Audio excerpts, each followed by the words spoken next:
Tim gabungan Satgas Operasi Damai Kartens dan Polres Kirom menggagalkan penyelundupan senjata api ke kelompok kriminal bersenjata atau KKB Papua, Puncak Jaya, pimpinan Lerimayu Telenggen. 3 pelaku ditangkap dalam operasi di Timika, Papua Tengah pada Jumat 7 Maret 2025. Salah satunya adalah Yuni Enumbai, mantan anggota TNI berpangkat Prada dari Kodam 8 Kasuari, Papua Barat. Dua lainnya adalah Yudi Kalalo, seorang sopir asal Manado, dan Matius Payokwa, warga Jayapura.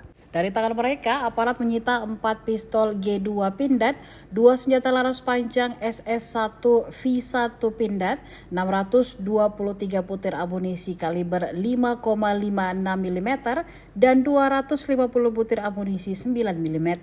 Senjata-senjata ini dibeli Yuni seharga 1,3 miliar rupiah dari seseorang di Jakarta. Barang tersebut dikirim ke Surabaya untuk dikemas ulang lalu dibawa ke Jayapura menggunakan kapal laut.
Download Tribun X sekarang, menghadirkan lokal menjadi Indonesia.